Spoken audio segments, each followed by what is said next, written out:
कहानी की शुरुआत में हमारे मेन कैरेक्टर रेंतारो को देखते हैं जो कि स्कूल जा रहा होता है। लेकिन उसको देखकर हर कोई डर रहा था। उसके चेहरे को देखकर हर किसी को डर लगता था। लोगों की सोच के हिसाब से वो काफी डरावना था। तभी रेंतारो अपने कुछ दोस्तों को देखता है जहाँ कुछ गली के गुंडों से उनकी बहस हो चुकी है। ये गुंडे जानबूझकर रेंतारो के दोस्त से लड़ रहे हैं क्योंकि ये लोग गुंडे हैं और उन्हें ऐसा काम करने में काफी मजा आता है। अब गुंडे उसके दोस्त से बोलते हैं कि तुम्हार में से वो डरावना बंदा कहाँ है, वो रेंतारो, आखिर वो कहाँ है। तब उसका दोस्त बोलता है कि तुम उसकी चिंता मत करो, वो जल्दी यहाँ पर आता ही होगा। और तभी पीछे से रेंतारो आ जाता है। रेंतारो की शक्ल को देखकर वो लोग काफी डर जाते हैं क्योंकि रेंतारो की शक्ल उन्हें काफी डरावनी लग रही थी और वो लोग दुम दबाकर यहाँ से भाग जाते हैं। रेंतारो अपने दोस्तों को समझाता है कि भाई इस तरह से लड़ना नहीं चाहिए। तब उसके दोस्त बोलते हैं कि ये सब कुछ तेरी वजह से ही तो हुआ है, तूने शायद कल किसी को मारा है जिस वजह से ये लोग यहाँ पर आ गए। रेंतारो बोलता है कि ऐसा तो मुझे कुछ भी याद नहीं आ रहा और फिर वो पिछली रात की बात को याद करता है कि एक लड़की ने अपने बॉयफ्रेंड को चाटा मार कर चली गई थी और रेंतारो फिर उसके पास गया था उसे सिंपैथी देने की शायद उसे बुरा लग रहा होगा। और वो बंदा भी रेंतारो की शक्ल देखकर काफी ज्यादा डर चुका था। यहाँ उसके दोस्त बोलते हैं कि रात में अगर तू किसी के सामने जाएगा तो वो डरेगा ही ना। अब सभी अपने हाई स्कूल पहुँच जाते हैं जहाँ बगल में ही गर्ल्स हाई स्कूल भी था। दोनों ही आस पास थे। अब अपने सारे लोंडे स्कूल की तरफ जा ही रहे थे कि तभी गर्ल्स हाई स्कूल की दो लड़कियां बगल से गुजरती हैं और उनमें से एक का हैंकी नीचे गिर जाता है। तो एक अच्छा लड़का होने के नाते रेंतारो का दोस्त वो हैंकी उठाकर उस लड़की को देता है,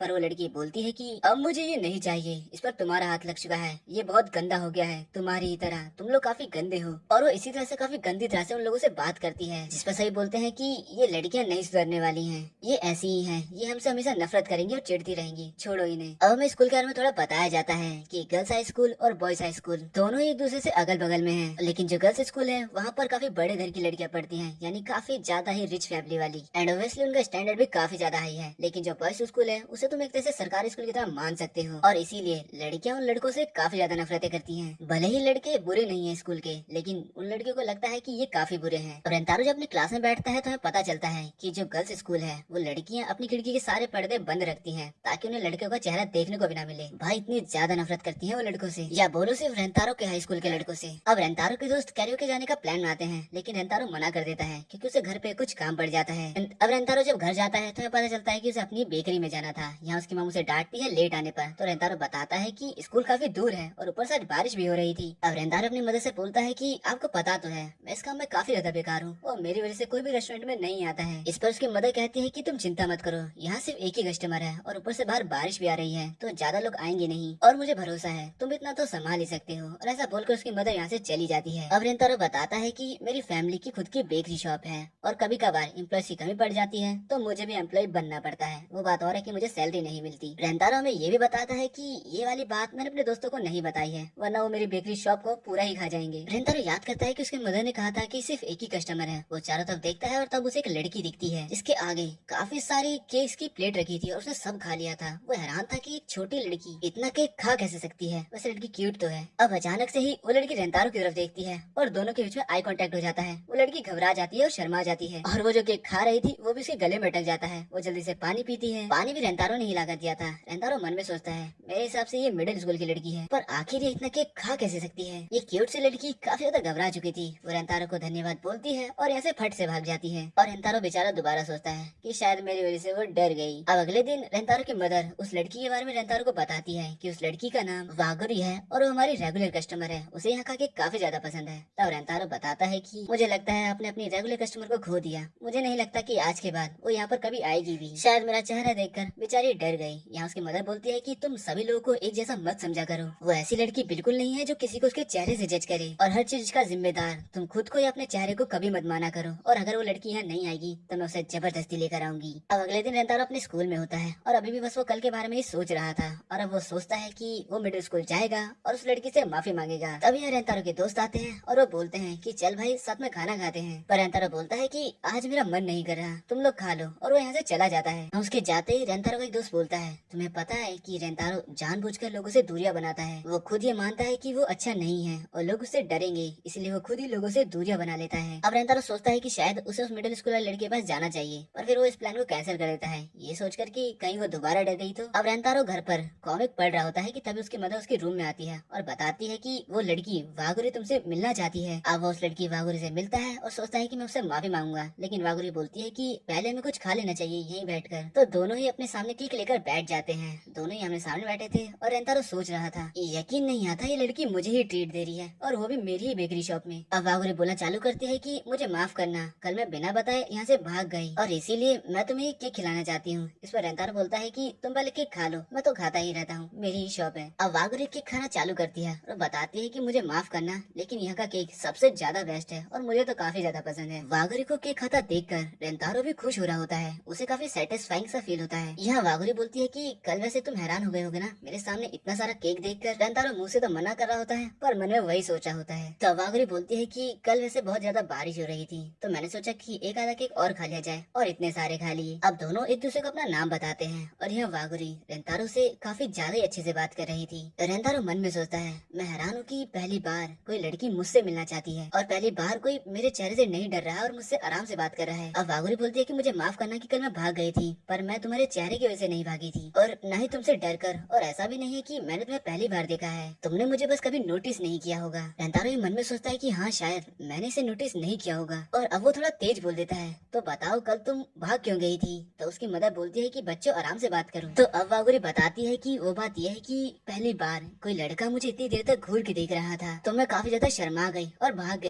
ये सुनकर रेंतारो हैरान हो जाता है और थोड़ा घबरा जाता है, क्योंकि हमेशा ही हर कोई उसके चेहरे को देखकर डर जाता था, पर पहली बार कोई उसको देख के शर्माया और भागा। और अब अचानक ही दोनों का आई कांटेक्ट हो जाता है और दोनों ही काफी ज्यादा ब्लश करने लग जाते हैं। अब रेंतारो खड़ा होता है और बोलता है कि देखो रात बहुत हो चुकी है तो चलो मैं तुम्हें स्टेशन तक छोड़ देता हूँ। वागुरी कहती है कि मुझे केक का ऑर्डर देना है, और ऑर्डर देने के बाद बाहर रेंतारो बोल रहा होता है कि क्या तुम सच में अकेली चली जाओगी? तुम्हें डर नहीं है? वैसे भी स्टेशन काफी दूर है, मैं आ सकता हूँ तुम्हारे साथ। वागुरी कहती है कि तुम चिंता मत करो, मैं अकेली चली जाऊंगी, और हाँ तुम ये बिल्कुल ही मत सोचना कि मैं तुम्हें को देख कर डरी थी, मुझे तुमसे बिल्कुल डर नहीं लगा था। वैसे तुम्हारा बहुत बहुत शुक्रिया मुझसे इतनी अच्छे से बात करने के लिए। और फिर वो यहाँ से चली जाती है। रेंतारो अपने कमरे में आता है और लौंडा काफी ज्यादा शर्मा रहा था, क्योंकि हर बार सब उसके चेहरे को देखकर डर जाते थे और भाग जाते थे, पर ये पहली बार था कि कोई लड़की उसको देखकर शर्माई और फिर भागी। रेंतारो अपने बचपन को याद करता है और बोलता है, मुझे हरदम ही बचपन से हर किसी ने रिजेक्ट किया है। फिर वो वागुरी की उसी बात को याद करने लग जाता है जब वागुरी ने बोला था, मेरा हार्ट बीट काफी तेज हो गया था जब तुम मुझे देख रहे थे, और यही सब सोचकर वो काफी ज्यादा ब्लश करने लग जाता है। तभी उसकी मदर उसके रूम में आती है और बताती है कि वागुरी सान अपना केक यही भूल गई है और अभी वो ज्यादा दूर गई नहीं होगी, तो ये लो और जल्दी उसे देकर आओ। दूसरी तरफ हम उन्हीं दोनों गुंडों को देखते हैं जो कि वागुरी को परेशान कर रहे थे। वो बोलते हैं कि तुम्हारी हाइट तो छोटी है लेकिन तुम काफी क्यूट हो, तो चलो क्यों ना कुछ मजे करे जाएं। यही रेंतारो भी भागते हुए ढूंढ रहा था वागुरी को, इधर उधर देखता है पर वागुरी उसे कहीं नहीं मिलती, पर थोड़ा देखने पर उसे वही तो गुंडे दिखाई देते हैं और वही वागुरी भी। अब वो दोनों वागुरी से बोलते हैं कि आखिर तुम उस बदसूरत बंदे रेंतारो के साथ क्या कर रही थी? वो तो काफी डरावना दिखता है, ये मत बोलना कि तुम उसकी गर्लफ्रेंड हो। और उसके बाद इसी तरह से वो रेंतारो की काफी बुरी बुरी बातें करने लग जाते हैं। वो वागुरी से बोलते हैं कि तुम्हें भी उससे दूर रहना चाहिए वरना तुम्हारे साथ भी कुछ अच्छा नहीं होगा, और ये सब कुछ रेंतारो सुन रहा था। रेंतारो मदद तो करने जाना चाहता है पर वो डर चुका है इस बात से कि कहीं वागुरी भी उसे वैसा ही लड़का ना समझने लगे जैसा ये बोल रहे हैं, क्योंकि एक तो वैसे ही उसका चेहरा काफी बेकार है और ऊपर से उसका वो स्कूल वो तो और भी बेकार है। तभी वागुरी उन गुंडों से बोलती है कि क्या तुम सच बोल रहे हो? और ये सुनकर रेंतारो और भी डर जाता है, लेकिन फिर वागुरी आगे बोलती है कि बस तुमने कुछ बातें क्या सुन ली, तुम तो उसके बारे में बहुत गलत सोचने लगे हो। मैंने उससे बात करी है, तुम उससे एक बार बात कर देखो तब तुम्हें पता चलेगा कि वो कितना अच्छा लड़का है। वागुरी बोलती है कि बल्कि तुम ही दोनों बहुत बेकार हो, तुम बहुत बेकार हो, तुम लोग दूसरों के बारे में गलत अफवाह फैलाते हो। इनसे उन दोनों गुंडों को गुस्सा आ जाता है और उनमें से एक वागुरी पे पंच करने वाला होता है, पर तभी रेंतारो बीच में आ जाता है और वो पंच उसको लग जाता है और उसका सर दीवार में भिड़ जाता है जिसपे से खून भी आने लगता है। रेंतारो काफी गुस्से में देखते हुए बोलता है, आखिर तुम इसके साथ करना क्या चाहते थे? और उसके इतने सीरियस एक्सप्रेशन को देख कर ही वो गुंडे डर जाते हैं और यहाँ से भाग जाते हैं। यहाँ वागुरी उसकी चोट को देखकर काफी ज्यादा डर चुकी थी और माफी मांगती है और बोलती है कि सब कुछ मेरी वजह से हुआ है, प्लीज मुझे माफ कर दो। रेंतारो बोलता है कि तुम्हें माफी मांगने की बिल्कुल भी जरूरत नहीं है, और वैसे भी मुझे उनका पंच लगा ही नहीं, बस मेरा सर दीवारें भिड़ गया। वो बोलता है कि तुम्हें चिंता करने की जरूरत नहीं है, ये मेरी पनिशमेंट है एक तरह से। इस पर वागुरी बोलती है, क्या मतलब? इसका मतलब कि तुम उनके पंच से बच सकते थे। रेंतारो बोलता है, हाँ मैं उनके पंच से आराम से बच सकता था, पर मुझे ना एक तरह से तुम पर ट्रस्ट नहीं हुआ। मुझे लगा कि तुम भी बाकी लड़कियों की तरह मुझे उसी तरह का लड़का समझोगी, और फिर वो भी वागुरी से काफी ज्यादा माफी मांगने लग जाता है। लेकिन वागुरी बोलती है कि तुम्हें माफी मांगने की कोई जरूरत नहीं है, इसमें तुम्हारी कोई गलती नहीं है। रेंतारो सोचता है कि सच में ये लड़की काफी ज्यादा अच्छी है जो मुझे अच्छा मान रही है। वागुरी उसके सर पे से खून साफ करते हुए बोलती है, मुझे समझ नहीं आता कि सभी लोग तुमसे डरते क्यों हैं, जबकि तुम तो काफी ज्यादा अच्छी हो। और हाँ, मुझे माफ करना, मैंने पहले नहीं बोला, लेकिन तुम्हारा शुक्रिया मेरी जान बचाने के लिए। और ये सब बोलते हुए इतनी ज्यादा क्यूट लग रही थी ना कि मुझे ही नहीं रेंतारो भी इस पर फिदा हो चुका था। अब रेंतारो सोचता है कि मैं कितना इतना ज्यादा अजीब हूँ, दूसरों की वजह से मैंने खुद को ही पीछे ढकेल लिया, पर पहली बार कोई मेरी तारीफ कर रहा है, मुझे ये अच्छा लग रहा है, मुझे ये और सुनना है। इसके बाद रेंतारो वागुरी को स्टेशन पर छोड़ देता है। जाते हुए वागुरी बोलती है कि रेंतारो, अगली बार जब हम दोनों मिलेंगे तो हम तुम्हारी बेकरी शॉप पर केक खाएंगे। और ऐसा बोलते हुए वो इतनी ज्यादा क्यूट लग रही थी ना कि मैं क्या ही बोलूँ भाई। और अब अगले सीन में रेंतारो अपने स्कूल में होता है और वो कल रात को सो ही नहीं पाया और अभी भी वो काफी ज्यादा घबरा रहा है। वो उन्हीं सही बातों को याद कर रहा है और काफी ज्यादा ही हैप्पी भी है एक तरह से। अब रेंतारो गर्ल्स हाई स्कूल की तरफ देखता है जहाँ सभी खिड़कियों पे नॉर्मली पर्दे लगे हुए थे, पर तभी कोई एक पर्दा हटा रहा होता है। रेंतारो भी नोटिस करता है कि एक साइड का पर्दा हट रहा है और उसे कोई हटा रहा है और वो पर्दा हटता है और रेंतारो देखता है कि ये तो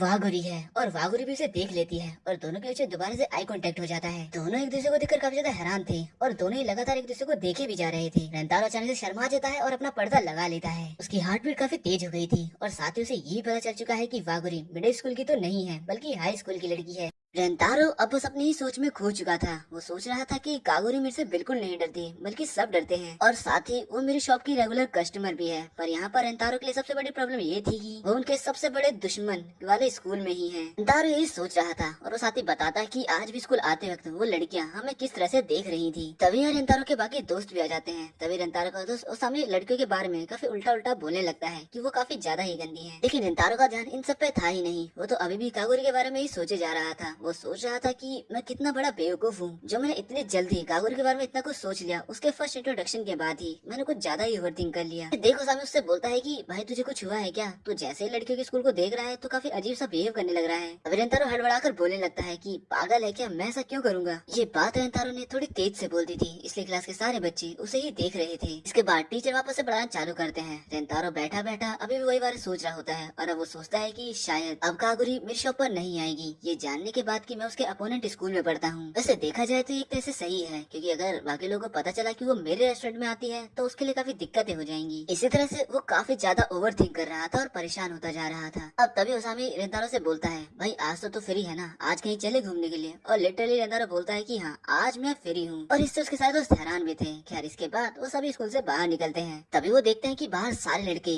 एक ही डायरेक्शन में देख रहे हैं और सोचते हैं कि आखिर यहाँ चल क्या रहा है। और अब जब ये लोग देखते हैं तो ये भी काफी हैरान हो जाते हैं, क्योंकि वहाँ असल में कागुरी किसी का वेट कर रही थी। सबसे ज्यादा रेंतारो हैरान हो चुका था और लड़के सोच रहे थे कि आखिर ये स्कूल की लड़की हमारे स्कूल के आगे क्या कर रही है। रेंतारो इतना घबरा जाता है कि वो सोचता है आखिर ये किससे मिलने आई है। तभी उसामी वागुरी के पास जाता है और चिल्लाने लगता है कि आखिर तुम हमारे स्कूल के सामने क्या कर रही हो। बेचारी काफी डर चुकी थी और उसामी से और भी डरा रहा था। पर तभी रेंतारो आकर उसे उठा लेता है और बोलता है कि तुम्हें लड़कियों पर ऐसे नहीं चिल्लाना चाहिए, उनसे माफी मांगो। और वो भी कागुरी से माफी मांगता है, जिसे वागुरी कहती है कि तुम्हें माफी मांगने की कोई जरूरत नहीं है। और इसके बाद हम उसामी को देखते हैं जो कि लिटरली रोते हुए वागुरी से माफी मांग रहा था कि मैंने तुझ पे कुछ ज्यादा ही चिल्ला दिया। तभी यहाँ पर कुछ और लड़कियां भी आ जाती हैं और वो काफी डर चुकी थी वागुरी को लेकर। उन्हें लगा कि लड़के उन्हें परेशान कर रहे हैं और बगल के स्कूल से सारी लड़कियां भी ये सब कुछ देख रही थी कि जैसे पता नहीं लड़के क्या ही चीज हैं। वागुरी की दोस्त यहाँ से वागुरी को ले जाने लगती हैं और काफी अजीब तरीके से। तभी उसामी बोलता है कि तुम्हें पहले हमसे माफी मांगनी होगी, लेकिन वो लड़कियां उसामी को धक्का दे देती हैं और उसे कुछ इस तरह से देखते हैं जैसे कि वो क्रिमिनल हो। और जाते हुए वागुरी सिर्फ रेंतारो को ही देखे जा रही थी। इसके बाद अपने लड़के घूमने के लिए निकल जाते हैं, लेकिन यहाँ उसामी का दिमाग कुछ ज्यादा ही खराब हो चुका था उन लड़कियों की वजह से। यहाँ रेंतारो अभी भी उसी के बारे में सोच रहा था कि आखिर यहाँ हो क्या रहा है, कहीं वागुरी कहीं मुझसे तो मिलने नहीं आई थी। उसामी उसी की तरफ देखता है और बोलता है कि भाई तेरा मूड कुछ ज्यादा ही अजीब लग रहा है। रेंतारो बोलता है तो फालतू बकवास मत कर। ऐसा बोलने के बाद वो खुद के बारे में सोचने लगता है, आखिर मुझे हो क्या रहा है, कहीं मैं खुश तो नहीं हो रहा ना? नहीं, शायद ऐसा नहीं है और मुझे ऐसा नहीं सोचना चाहिए। मुझे बस अपना normal day normal life spend करनी चाहिए। और इसके बाद वो सभी लोग कैरियोके जाते हैं एंजॉय करने के लिए। यहाँ उसामी अपना एक मस्त सा गाना गाकर खत्म भी कर देता है, लेकिन रेंतारो अभी तक अपना गाना चुन ही नहीं पाया और बोलता है कि 5 मिनट और रुको। यहाँ उसामी ने जो गाना गाया था उसको उसके लिए 90 स्कोर मिले थे, लेकिन उसामी कहता है कि मैं इससे भी अच्छा गा सकता हूँ। लेकिन ये रेंतारो को जो साको रेंतारो को काफी गौर से नोटिस कर रहा था और अब वो रेंतारो से बोलता है कि भाई तुझे कोई दिक्कत है क्या, अभी या कभी रही हो? अगर ऐसा कुछ भी है तो तू हमें बता सकता है भाई। साको को ये तो समझ में आ गया था कि रेंतारो कुछ न कुछ छुपा रहा है, क्योंकि उसके सर पे चोट भी लगी है, उसका मूड भी अजीब है और वो कुछ अजीब ही बिहेव कर रहा है। रेंतारो सोचने लगता है कि क्या मुझे इन्हें बताना चाहिए। मैंने वागुरी से बात करी, मुझे उससे बात कर अच्छा लगा और ये बात अगर मैं इनको बताऊंगा तो यहाँ का माहौल पूरा चेंज ही हो जाएगा। रेंतारो डिसाइड करता है कि उसे ये बात इन्हें नहीं बतानी चाहिए। वो बोलता है कि मैं ठीक हूँ, हम एंजॉय करते हैं यार। तब इसके बाद दोबारा सब लोग पूछते हैं कि भाई तूने अपना गाना चुना क्या?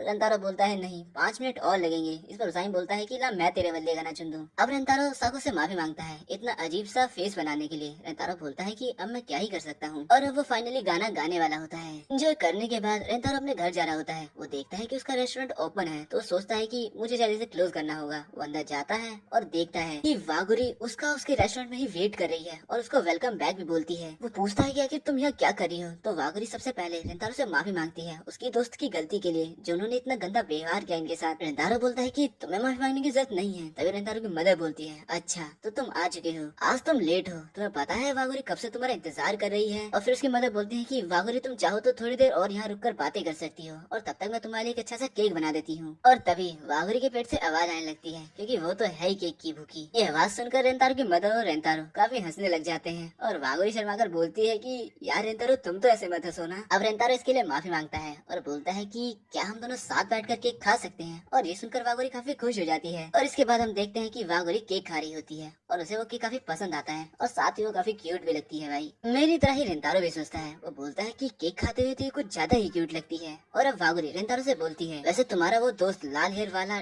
ठीक तो है ना। रेंतारो बोलता है, अच्छा तुम ओसामे की बात कर रही हो, उसकी चिंता मत करो। और फिर वो पूछता है कि आखिर तुम हमारे गेट के पास कर क्या रही थी। वागुरी बोलती है, अच्छा वहाँ पर तो मैं तुम्हारा वेट कर रही थी। और ये सुनकर रेंतारो काफी हैरान हो जाता है। वागुरी दोबारा से अपने दोस्तों की गलती के लिए माफी मांगने लगती है। रेंतारो बोलता है कि ऐसा मत करो और अब वो काफी शर्माते हुए बोलता है, मैं जब तुमसे पहली बार बात करी थी तब मुझे काफी ज्यादा अच्छा लगा था। एक तरह से वो यहाँ पर अपनी बातों कंप्लीट नहीं कर पाता, लेकिन वागुरी को उसकी सारी बातें समझ में आ चुकी थी और रियलाइज करने के बाद दोनों एक साथ ब्लश करने लग जाते हैं। अब यहाँ माहौल काफी शांत हो चुका था तो रेंतारो बोलता है कि मैं सच बताऊँ तो मुझे लगा था कि आज के बाद तुम मुझसे कभी नहीं मिलोगी, ना ही मेरे रेस्टोरेंट में आओगी। वागुरी पूछती है, आखिर मैं ऐसा क्यों करूंगी। और रेंतारो बोलता है कि तुम्हें तो पता ही होगा कि तुम्हारे स्कूल और हमारे स्कूल के बीच में कितनी बड़ी राइवलरी है और मुझे लगा कि जब तुम्हें ये पता चल चुका है कि मैं तुम्हारे दुश्मन के स्कूल में हूँ तो तुम मुझसे बात ही नहीं करोगी। वागुरी बोलती है कि मैं सच बताऊँ तो मैं काफी खुश हो गई थी तुम्हें उस स्कूल में देखकर, लेकिन उसका मूड थोड़ा उदास था और वो बोलती है कि शायद काफी रात हो गई है, मुझे घर जाना चाहिए। यार अंदर उसकी बातें सुनकर और फिर उसके रिएक्शन को देखकर थोड़ा हैरान हो चुका था। वागुरी जाते हुए बोलती है कि मैं सच बताऊँ तो मुझे तुम्हारे बारे में जानना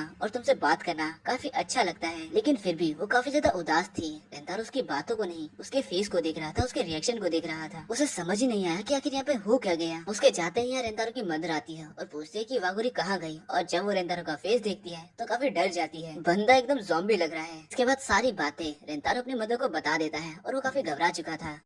ये सुनकर उसकी मदर उसको एक फिंगर मारती है और बोलती है कि मुझे ये बताओ कि जब तुम वागुरी से बात करते हो तो तुम्हें कैसा फील होता है। रेंतारो सर पकड़ते हुए बोलता है, मैं सच बताऊं तो मुझे काफी अच्छा लगता है। मैं जब उसे देखता हूँ, उससे बातें करता हूँ तो मुझे काफी अच्छा लगता है, लेकिन मैं नहीं चाहता कि वो मेरी वजह से किसी परेशानी में पड़े, क्योंकि हमारा स्कूल काफी ज्यादा ही बदनाम है और कोई उसे अगर मेरे साथ देखेगा तो सब लोग को काफी गलतफहमी होगी और उसकी इमेज भी काफी खराब हो जाएगी। जो उसने बोला वो उसके बारे में ही थोड़ा सोचने लगता है और फिर कुछ रियलाइज करने के बाद वो खुद को ही खींचकर पंच मार लेता है। पंच तो बंदे ने खुद को काफी तेज की मारा था, उसके नाक से खून भी आने लगा था। उसकी माँ बोलती है, तुम क्या पागल हो चुके हो, आखिर ये क्या हरकत कर रही हो और तुम्हें वो नहीं करना चाहिए था। रेंतारो बोलता है कि हाँ मदर, मुझे सब कुछ समझ में आ चुका है, मैंने बहुत बड़ी गलती कर दी है। और इसके बाद अगले दिन स्कूल के बाहर वो वागुरी का वेट कर रहा होता है और यह वागुरी आ जाती है। वागुरी उसे देखती है और पूछती है कि आखिर अब तुम्हारे फेस को क्या हो गया। रेंतारो सीधा बोलता है कि प्लीज मुझे माफ कर दो, मैंने तुम्हें कल बहुत ज्यादा हर्ट कर दिया। वागुरी बोलती है कि प्लीज तुम्हें माफी मांगने की कोई जरूरत नहीं है, बल्कि मुझे तुमसे माफी मांगनी चाहिए। इसके बाद वो नीचे बैठ जाती है और बोलती है कि मैं तुम्हें बिना कुछ बोले ही वहाँ से चली गई, मुझे माफ कर दो। मुझे पता है कि उसके बाद तुमने काफी कुछ सोचा होगा, काफी ओवर थिंक करी होगी। यहाँ समय वागुरी सोच रही थी कि कल जाते हुए मैंने रेंतारो से कुछ नहीं बोला, इसलिए शायद उसे बुरा लगा होगा। और ये तो हमें ही पता है कि रेंतारो के मन में अभी कुछ और बात चल रही थी और इस मोमेंट में दोनों ही अपनी गलती मान रहे थे। और जबकि ये मोमेंट काफी रोमांटिक और काफी यूनिक सा है। यहाँ रेंतारो सोच रहा था कि जब उसके दोस्तों को और मेरे दोस्तों को इसके बारे में पता चल जाएगा कि हम आपस में बात करते हैं तो वो क्या ही सोचेंगे। बेचारा घूम फिर कर अपने दोस्तों पर ही आ जाता है। वो काफी सारी चीजें सोचने लगता है दोबारा से और बोलता है कि मैं सच बताऊं तो जब मैंने तुम्हें देखा तो मुझे काफी ज्यादा अच्छा लगा और जब तुमने मुझसे बात करी तो मुझे कुछ ज्यादा ही अच्छा लगा। ये सुनकर वागुरी काफी खुश हो जाती है और काफी क्यूट लगने लगती है और वो बोलती है कि मेरा नाम है वागुरी, खुद का इंट्रोडक्शन देती है। रेंतारो बोलता है कि हाँ मुझे तुम्हारा नाम पता है। वागुरी बोलती है कि और तुम्हारा नाम रेंतारो है। वैसे हमें हमारे दोस्तों से ये बात के बारे में ज्यादा फर्क नहीं पड़ना चाहिए और हाँ मुझे तुमसे बात कर कर और तुम्हारे बारे में जानने में काफी ज्यादा अच्छा लगता है। और इस मोमेंट में रेंतारो वागुरी के फेस को देखकर उधर ही खो चुका था और वागुरी की बातें सुनकर वो काफी हैरान था।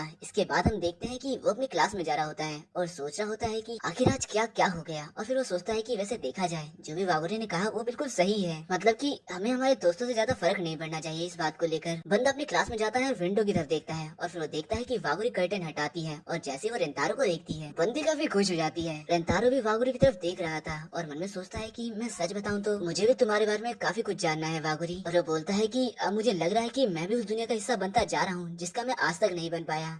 अब गर्मियों का टाइम आ जाता है और रिंतारो के दोस्त और रिंतारो गर्मी से काफी ज्यादा परेशान होते हैं और इन सब में ओसामी की हालत कुछ ज्यादा ही खराब हो चुकी है। वो बोलता है कि चलो किसी पुल पे जाते हैं और मजे करते हैं। इस पे रिंतारो बोलता है कि चिंता मत करो, कुछ ही दिनों में स्पोर्ट डे होने वाला है। ये सुन ओसामी बोलता है कि हाँ, मैं उसके लिए इंतजार नहीं कर पा रहा हूँ, ये साल बहुत मस्त जाने वाला है। लेकिन इन दोनों की होती है भाई मेरी तरह ही फूटी किस्मत, क्योंकि ये दोनों उसमें पार्टिसिपेट नहीं कर सकते। टीचर के मुँह से ये सुनकर दोनों की हालत खराब हो जाती है और ओसामी तो लगभग मरने ही वाला था। टीचर इसका रीजन बताते हैं कि ये दोनों पढ़ाई में सबसे ज्यादा वीक हैं और क्लास में सबसे नीचे हैं, जिस वजह से ये दोनों ही पार्टिसिपेट नहीं कर सकते। लेकिन अगर इन्हें पार्टिसिपेट करना है तो इन्हें अपने स्कोर को बढ़ाना होगा और उसका एक ही रास्ता है, वो है एग्जाम देना। और यही सारी बातें ये चारों दोस्तों के बीच में हो रही होती हैं। और ओसामी की हालत तो कुछ ज्यादा ही खराब है। बेचारा सोच रहा है कि मैं पढ़ाई कैसे कर सकता हूँ, मुझे तो पढ़ाई होती ही नहीं है। और अब वो रोते हुए सीधा साको को पकड़ लेता है और बोलता है कि प्लीज मेरी मदद कर यार। ये सुन साको इससे भड़क जाता है और बोलता है तुझे याद नहीं है क्या, पिछली बार मैंने तेरी मदद करी थी और फिर मेरे भी नंबर कम हो गए थे। अब सोचने की बात है कि रिंतारो क्या करेगा। वो सोचता है कि ये तो मुझे खुद से ही करना होगा। अब ओसामी सीधा रिंतारो के पास आता है और चिल्लाकर अपने बाकी दोस्तों से बोलता है कि अगर तुम दोनों हमारी मदद नहीं करोगे तो हम दोनों सेल्फ स्टडी करेंगे। इस पर साको सीधा बोलता है कि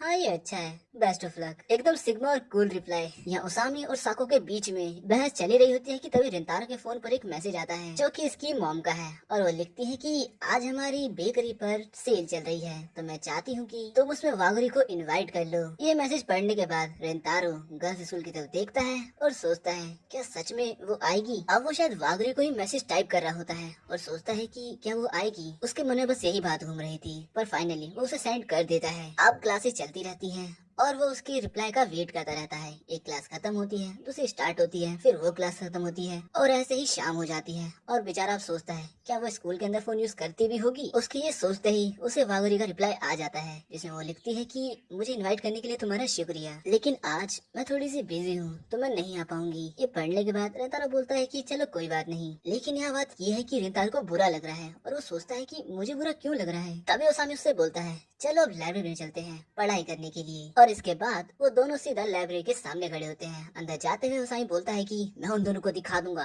कि हम क्या कर सकते हैं। और अब वो अपने स्टडी मटेरियल को लेकर बैठ जाते हैं पढ़ने के लिए। और अब टाइम बीतता है, थोड़ा और टाइम बीतता है और अब ओसामी का दिमाग और उसकी हालत दोनों ही खराब हो चुके हैं। उसे समझ में आ चुका है कि उससे तो पढ़ाई होने से रही, क्योंकि बेचारे को कुछ समझ ही नहीं आ रहा। यार रिंतारो बोलता है क्यों ना हम उनसे माफी मांग ले और सब कुछ ठीक हो जाएगा। तुम ये अच्छे से जानते हो क्योंकि अगर ऐसा नहीं हुआ तो हम दोनों पढ़ाई तो बिल्कुल भी नहीं कर पाएंगे। उसकी बात सुनने के बाद ओसामी सोचता है वैसे तो हम चारों बेस्ट फ्रेंड हैं तो इसमें क्या ही दिक्कत होगी। और वो रिंतारो से बोलता है मैं जाकर उन दोनों को बुला कर लेकर आता हूँ, तो फिलहाल तुम यहीं पर बैठकर पढ़ते रहो। रिंतारो ये सुनने के बाद खुश हो जाता है और वो पढ़ने लग जाता है। और थोड़ी देर बाद यहाँ दो लड़कियाँ आती हैं और वो पढ़ने के लिए एक टेबल ढूंढ रही होती है, लेकिन यहाँ बहुत ज्यादा भीड़ होती है जो देखकर रिंतारो अपने टेबल से उठकर चला जाता है। और अब ये बात लड़कियों को भी समझ में आ जाती है और इसके बाद रिंतारो ओसामी को मैसेज करके बता देता है कि हमने अपना स्टडी बेंच खो दिया है। उसी वक्त वो सीढ़ी से उतर रहा होता है और तभी वो वागुरी की आवाज सुनता है। हाँ, यानी कि वो भी इसी लाइब्रेरी के अंदर है और अब रिंतारो छुपकर उसे ही देख रहा होता है। लेकिन वागुरी और उसके दोस्त को डाउट हो जाता है कि कोई उन्हें देख रहा है। वो पीछे मुड़कर देखती है पर वहाँ पर कोई नहीं होता क्योंकि रिंतारो छुप चुका था। यहाँ रिंतारो देखता है कि वो दोनों पढ़ाई कर रही हैं और शायद कुछ और भी कर रही हैं। ये देखकर रिंतारो काफी खुश हो जाता है,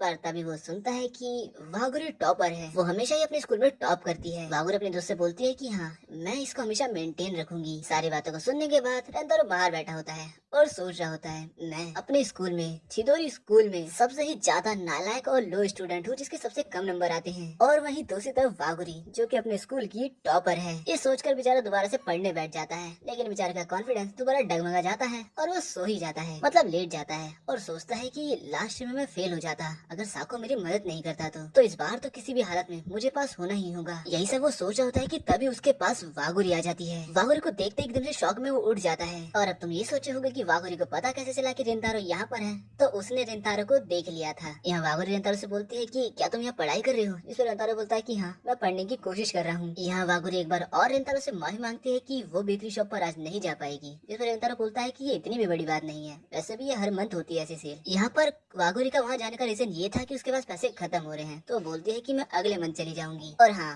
वागोरी यहाँ पर एक पार्ट टाइम जॉब करती है जिसकी वजह से उसके पास पैसे होते हैं। ये सुनकर रेंतारो शॉक हो जाता है कि वागोरी एक पार्ट टाइम जॉब भी करती है, साथ ही वो स्कूल की टॉपर भी है और ऊपर से उसे स्कॉलरशिप मिली है उसकी मेहनत से। दोनों के बीच में ऐसे काफी सारी बातें होती हैं, जहाँ वागोरी बोलती है कि मेरी जैसी एक स्टूडेंट के लिए स्कूल में अपने रोल को मेंटेन करना बहुत मुश्किल होता है, लेकिन उसे मेंटेन रखना ही मेरा काम है क्योंकि उसकी फैमिली इतनी रिच नहीं है। और ऊपर से यहाँ पर वागोरी किसी को दिखाने के लिए नहीं बल्कि खुद की खुशी के लिए और खुद को प्रूव करने के लिए हमेशा ही खुद को टॉप पर रखती है। उसकी इतनी सारी बातें सुनकर रेंतारो सोचता है, हाँ, जितना मैं इसके बारे में सोचता हूँ उतना ही हर बार ये मेरी एक्सपेक्टेशन से कुछ ज्यादा अच्छी निकलती है। और क्योंकि वो टॉपर थी तो यहाँ रेंतारो उससे मदद मांग लेता है अपनी पढ़ाई में, और वो बोलता है कि मैं अपने हर एक सब्जेक्ट में फेल हो सकता हूँ पर मैं ऐसा नहीं चाहता कि मैं ऐसा हूँ, मैं हार नहीं मानूंगा और मेहनत करता रहूंगा। ये सुन वागोरी उसे कुछ खाने के लिए देते हुए बोलती है कि ठीक है, जब भी मुझे टाइम मिलेगा मैं तुम्हें टैक्स कर दूंगी पढ़ाई के लिए। ये सुनकर रेंतारो काफी खुश हो जाता है। और तभी यहाँ पर हम एनिमे की नई कैरेक्टर को देखते हैं जो कि वागोरी के स्कूल से ही है, और उसने रेंतारो वागोरी को साथ में देख लिया है। देखकर वो सोचती है कि आखिर वागोरी यहाँ पर क्या कर रही है, और इस लड़की का नाम है सुबारू,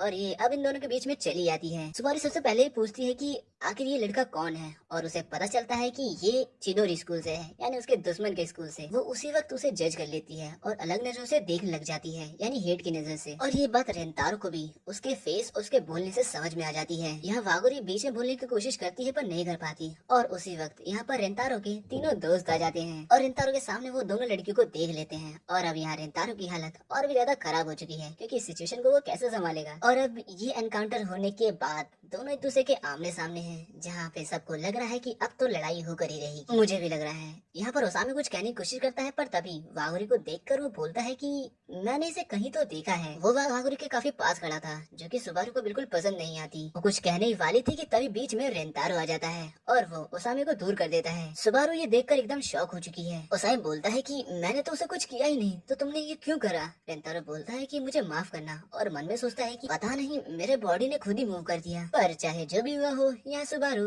वागोरी को लेकर यहाँ से चली जाती है। लेकिन यहाँ साबुरू और साको के बीच में बहस चालू हो जाती है। साको टोंट मारते हुए कहता है, और तुम्हारे इन सिल्वर वालों का क्या मतलब है? और वैसे भी उस गर्ल्स स्कूल से यानी क्योंकि स्कूल से क्या ही उम्मीद कर सकते हैं, और बाकी सब की तरह तुम भी ऐसी ही हो, चाहे जो कर सकती हो। मुझे तो कुछ ज्यादा समझ नहीं आया पर ये सारी बातें सुबारू के दिल पे लग जाती है। उसको ऐसा देखकर वागोरी कुछ कहने की कोशिश करती है कि तभी रेंतारो बीच में बोल पड़ता है और वो बोलता है कि बहुत हो गया साको, ये सब तुम क्या कह रही हो? रेंतारो पूरे मामले को ये बोलकर शांत कर देता है कि ये वही लड़की है जो उस दिन हमारे गेट के सामने खड़ी थी, और उस वक्त के लिए मैं इससे माफी मांगने के लिए आया था, लेकिन तभी तुम लोगों ने हमें देख लिया और कुछ गलत ही समझ लिया।